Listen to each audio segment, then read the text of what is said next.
yesterday we had completed the types of policies. Now we will do warranties, and conditions are basically requirements of the marine insurer. That if you want me to provide a coverage of risk, these things you promise you will do. These are all part of negotiations. If there are too many too many promises that the marine insurer wants, the ship owner, for example, he say, okay, reduce my premium. That is the kind of a marketplace negotiation that goes on. So both warranties and conditions are promises of the marine insurer that the marine insurer wants the assured to follow during the time period of coverage of risk. If both are promises, then what is the difference between a warranty and a condition? Conditions are very serious promises that the assured has to follow. And the seriousness of the promise in the form of a condition becomes visible in the case of breach of a condition as compared to breach of a warranty, which is what we will see. So let's take the types of warranties first. There are three types of warranties. Let me write it here. Expressed / explicit. I'm writing this because I've seen in your paper they have asked what is explicit warranty. It is the same. There are three kinds of warranties: implied warranties, expressed warranties, or explicit warranties, the same thing. And the third is institute warranties. And the most common questions in your phase 2 orals function 3 with regard to warranties: what do you understand by institute warranties and what are they? Let's take it one by one. Let's take implied warranty. In English language, implied means it is understood this will be done, whether I tell you or not, whether you tell me or not. It is implied that I have to complete the law syllabus of phase 2 in time. You don't have to tell me this कि आपको law का syllabus time पे खत्म करना है. You are right in saying, but it is implied, it is understood. So therefore, implied warranties are promises that the ship owner, the assured, promises to undertake that which are form part of normal ship operations, normal shipping business. In any case, I will continue to do that. I cannot have that attitude कि if I'm spending 12 lakh dollars per annum as premium, so something which was supposed to do where I had to spend very, ठीक है यार वो नहीं करते, damage होगा तो मरी. No, not allowed. That you continue to do. So therefore, I'll be giving examples. So therefore, in the marine insurance policy document, even if it is not written that you will continue to follow the implied promises or implied warranties, the assured, it is understood that he will continue to do that. You do not have an option because now you have an insurance coverage.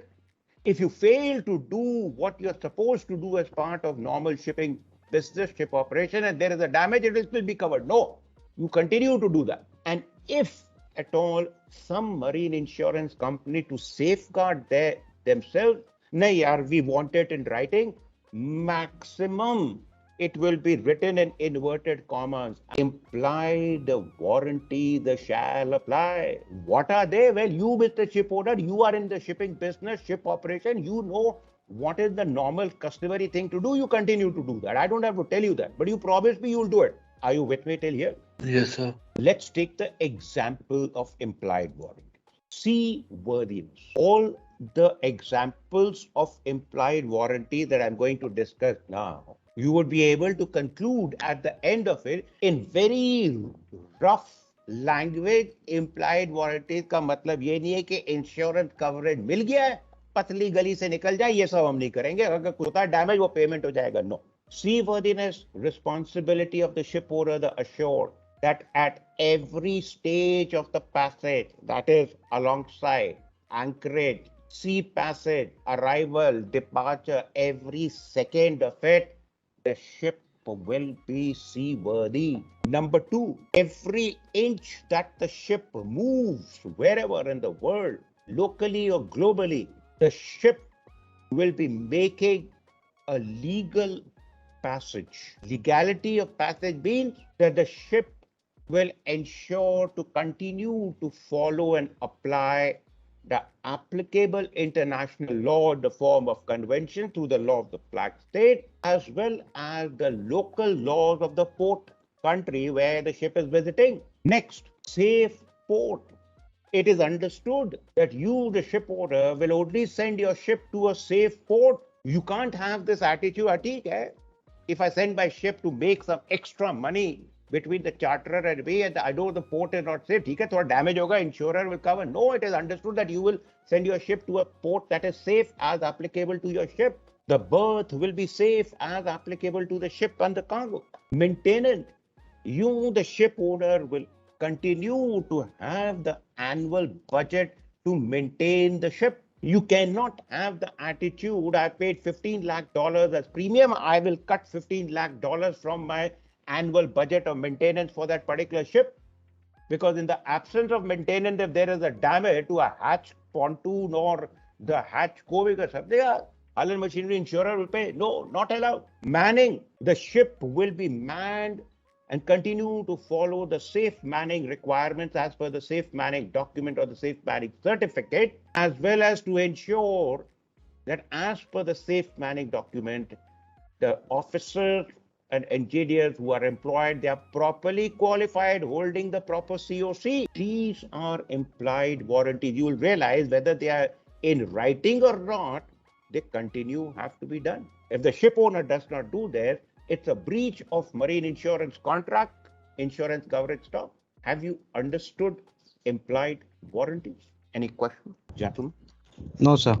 Okay, now we come to the second type of warranty, expressed or explicit warranty. Always remember, these are additional promises of a particular marine insurance company. One marine insurance company can have 5 specific expressed warranties, which will always be additional to implied warranties, because वो तो हैं ही हैं. Another can have 2, the third one can, "No, I don't have any express warranties, you just follow the implied warranty." These are additional promises that the marine insurer wants the assured to make and follow during the time period of coverage of loss. But because they are very specific promises, promissory requirements of the marine insurer, they have to be in writing. And therefore, in the marine insurance policy document, it will be written additionally as the following expressed warranties shall apply: B, C, D, E, etc. They are very specific, so you have to mention it. Example, this is a very common example of express warranty: trading limit. For example, the express warranty can be that during the time period of coverage of risk, the ship shall only trade between 70 degrees north and 70 degrees south latitude. Number two, piracy. I'll come to the difference between war risk and piracy risk. Piracy, it is not a designated zone, but it is a very expansive area.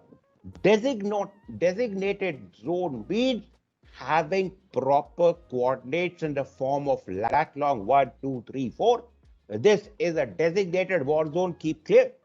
Piracy, you cannot demarcate in the form of coordinate. In one particular month, pirates, you will not find more than 100, 200 miles. Another month, you find 600 miles of Somalia or Gulf of Guinea, of Nigeria. So an expressed warranty can be the ship shall pass at a minimum distance of 100 nautical miles from the known piracy area. Suppose some marine insurer say minimum 200 miles. The ship owner say, "Come on, yaar, my ship will have to detour. So who's going to pay for that fuel? Charterer is not going to pay me. If you want 200 miles, you reduce the premium." "No, we can't reduce the premium." "Okay, then bring it down to 100 miles. Mutually agreed and very specific elements of marine insurance. Are you with me till here? Any questions? No, sir. Next example of express warranty, and all of the same thing is there in your note, nothing to. Seasonal trading zone. One marine insurer can say the vessel shall not trade in the WNA zone during the specified winter months. I think 1st November to 1st March, if I'm not mistaken. Simple reason, during the designated winter months in the WNA zone, weather is perpetually always very bad weather. Risk goes higher for the marine insurer. No, you are not going there. Cargo. One marine insurer can say this kind of a thing, cargo, that you will not load IMDG cargo or sulfur cargo in bulk carrier without prior permission from the marine insurer. Because we know, for example, IMDG cargo class 8 is corrosive. Sulfur is a very corrosive cargo. The whole bloody hatch gets rusted. We know a new delivery, the thickness of every plate is broad. For a 15, 20-year-old ship, the thickness has reduced. Natural wear and tear. It is not unseaworthy because that is the reason after 10 years, you have a special survey where you do ultrasound gauging. If it is within the limit, everything is fine. If the thickness is less than that, well, too bad, Mr. Shipowner. This part of the steel has to be cropped and renewed. I'm not saying the ship is seaworthy, but it is not in the same robust condition as it was on day one of delivery. What if IMDG Class 8 cargo leaks in a 15-year-old ship? Possibility of crack is high. Sulfur cargo, possibility of a crack is high. So suppose if the expressed warranty says you are not loading IMDG cargo or sulfur cargo. The ship owner said, come on, yeah, I can't reduce the tradability of my ship. Okay, I'm going to charge you double the premium. The ship owner said, don't be funny, yeah. In a whole year, I may be getting an opportunity to twice to carry IMDG cargo or 2 loads of bulk load of sulfur. Why are you increasing my premium to double? Okay, I'll put an express warranty to come to an agreement where you are not loading this without my prior permission. Disclosure representation. Before loading, you confirm with me. I will ask you to share all the details. I'll do the risk calculation on a pro rata basis. I'll say for till the time this car goes on board, you're going to pay me an extra premium. Agreed upon. Put as an expressed warranty. Have you followed expressed warranty? They're always additional to the implied warranty. Any questions? No, sir. Third type of warranty is institute warranty. They're very easy to. Why institute? Because there is a body, a private body called like a union sort of Institute of London Underwriters, headquarters at London. Underwriter means any insurer, marine, medical, car, fire, any insurer. All these companies, cargo insurers, hull and machinery insurers, everything, they are all members of Institute of London Underwriters. That institute, for the benefit of the member insurance companies, marine insurance companies, they have created their own. If you want to use this, okay, it is up to you to mutually agree with your assured. That is what it is.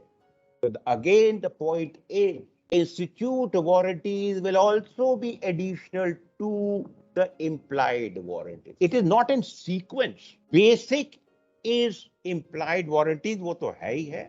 Over and above, it can be expressed warranties with no institute warranty, implied warranties plus only institute warranties, or implied warranties plus some express warranties plus some of these institute warranties. They are all additional. Because these are additional promises, they again have to be in writing in the marine insurance policy document. Following institute warranties shall apply. The point is there are 6 institute warranties that you and I have to focus on. 6. Very easy to remember. What are they? First 4 institute, they prohibit the trading of the ship in certain areas of the world, like Siberia, extreme corner north of Vladivostok, something where I don't even know, I don't bother about it, you don't bother. 4 of them, mutually agreed upon. The 5th institute warranty prohibits trading of the vessel in the polar region, which is always taken 75 degrees and above, north and south. And there are rider clauses in this fifth institute warranties. In certain cases, you are prohibited to trade in polar region throughout the year. In certain cases, only during the winter month, that is 1st November to 1st March. It depends. The sixth institute warranty is interesting from yours and my point of view because it is related to India. It prohibits carrying Indian coal between 30th of April to 30th of September of every year. Why? It's because of the onset of southwest monsoon. Indian Meteorological Department declares that southwest monsoon has hit the coast of Kerala. It happens every year between 25th May to 31st of May. That is almost fixed. It's a natural phenomena, but it is. Institute of London underwriter, they have taken a 3-week buffer time period. Instead of 31st May, they have pushed it backward from 30th of April. 2-3 days here and there, it's a natural phenomenon. We don't want to take it.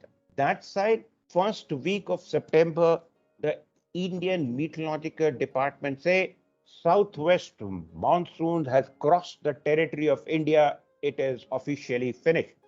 Again, they have taken 3 weeks extra, taken it at 30th of September. That is the logic behind these 2 dates. But what is the problem with Indian coal? In India, you see, when the coal is loaded on bulk carrier, that coal, before it comes on the ship, it is lying in a heap in open area. Correct? Yes or no? Yes, sir. And whether it is loaded by grabs or it is put on a conveyor belt, that heap in any port during this period, it is subjected to heavy torrential rain, not for 1 day, but 2, 3, 4 months continuously. If the particular grade of coal is more fine and powdery as compared to big rocks, it will have a very high level of moisture content. That coal, powdery coal, comes along with the moisture. IMSBC code part A, possibility of liquefaction of iron ore or powdery coal. Because of the vibration of the ship, the whole thing will slush, settle on one side. The ship has a negative GN, it can capsize at the jetty itself. You have heard about that CAN test? Yes, sir. Applicable here. The risk is very high. You're carrying coal, you're a bulk carrier, anything.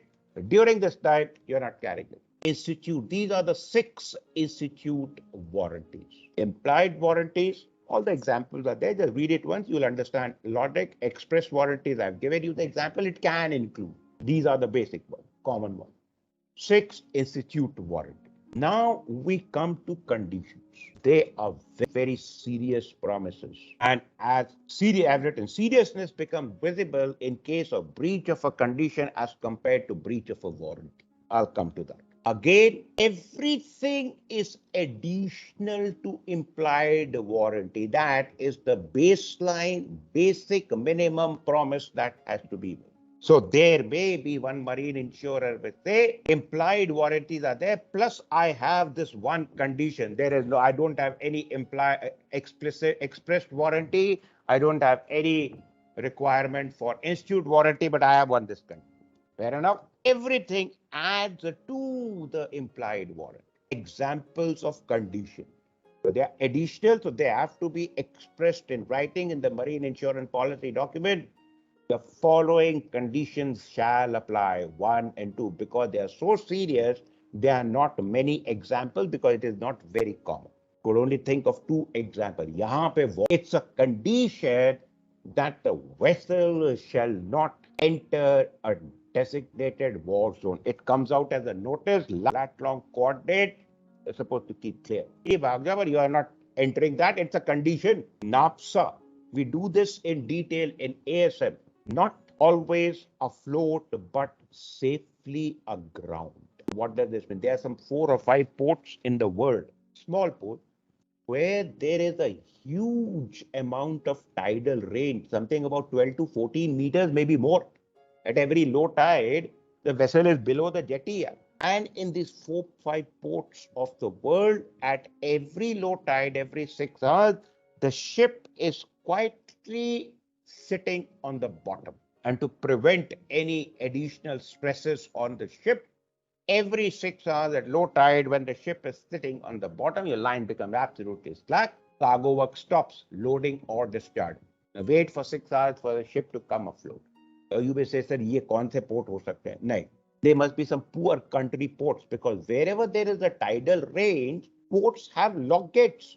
Ships are always inside the lock gate berths. Tidal range is happening outside the lock gate, the level of water remains there, so this condition does not happen. But those ports are commercially viable. Some ship owners may want to send their ship. The reason they are still commercially viable, hardly 4 or 5 ports, because of the nature of the bottom. It is silky, smooth clay. It will not even put a scratch on the ship bottom. Yeah, if the ship bottom were rocky, obviously, once sitting down, the hull is damaged, ruptured. Nobody is going to tolerate that. It is because of the nature of that bottom and the seaworthiness maintained. So there are 4, 5 ports. One marine insurer, I don't give a damn whether the ship is sitting on a silky cotton or a silky clay. NAPSA is not an option. You are not going to that port. It is a condition I'm putting. Are you with me till here? Yes, sir. Now we come to breach of a warranty. The moment a breach of a warranty takes place, insurance cover stops immediately. The premium is lost. And breach, like deviation, there are many overlaps here. Breach of a warranty is full and final. Once the breach of warranty there, insurance cover has stopped. Suppose there is an expressed warranty 70 degrees north and 70 degrees south. For 20 minutes, the ship crosses 70 degrees north. After 20 minutes, it comes less than 70 degrees north and the damage happens. Sorry, the moment it is crossed, it is a breach of a warranty, insurance cover has stopped. You may say, sir, how will the insurance company come to know? Well, whenever there is a claim for damage, which is commonplace on ships, they do a thorough investigation. That is the time they check thoroughly past, present, applicable to the damage or not.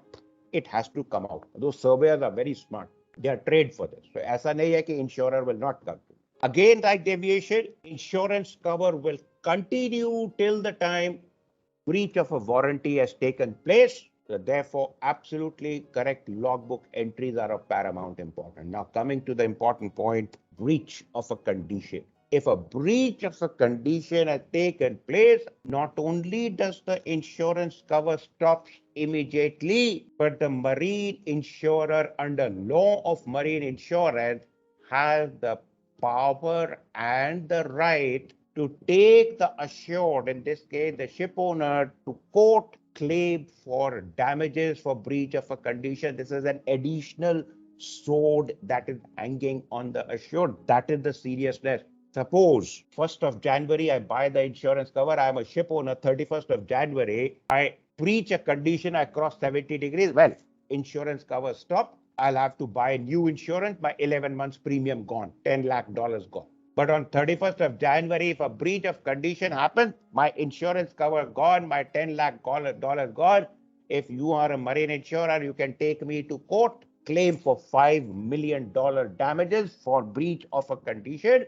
The judge can say, no, because of this condition, not 5, but $3.5 million. The ship owner has to pay the hull machinery insurer. That is the seriousness of following a condition. That additional sword is there. Have you followed, gentlemen? Yes, sir. Yes, sir. And finally, just like deviation, and also a very common question in your written, when is breach of a warranty or a breach of a condition excused? Just like deviation, 3 elements. In case of an emergency to save life, property, and the environment involving own ship. Number 2, in response to a distress call to save life, property, and the environment involving another ship.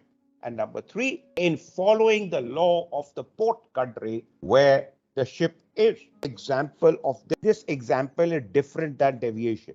Suppose there is a port. It is in 2 parts. One is inside the lock gate, no change in the range of tide. Outside the lock gate, there are 2 small, medium-sized berths where there is a napsa, where the ship will sit down. 2-3 times in a year some ship visit. Your ship is inside the lock gate, nice and happy. You are on security level 2 as per the ISPS code. While in port, because of an imminent terrorist threat from Orange Alert Security Level 2, it is increased to Red Alert Security Level 3. ISPS code is as per the law of that country. You will also increase the security level 3 on board the ship, but as part of security level 3, the port can tell you, the ship, Captain, we'll have to shift you outside. The pilot will come in half an hour's time, but be prepared that berth is NAPSA. You cannot refuse for security reasons. Why? You can say, I'm going to sail. Port will not allow you to sail, because if you are in 0 to 12 nautical mile territory of the country, which is, some terrorists might hijack your ship, use your ship to come to the port. Earlier, the terrorist attack could have been prevented. Now it cannot be prevented. Your sailing out, any ship sailing out is cancelled. It is a bigger threat. You will happily and readily agree to shift to the berth outside the lock gate, which may be a NAFTA. Stay there. Again, under disclosure and representation, you will immediately inform your DPA. Please inform the Island Machinery Insurer. This is the detail. Insurer will be very happy with it. Thank you very much. No change in the terms and condition of insurance coverage, because this is not considered breach of a warranty or not breach of a condition, because you're doing it by virtue of following the law of that country. If there is a damage, we will take care of it within the same insurance premium.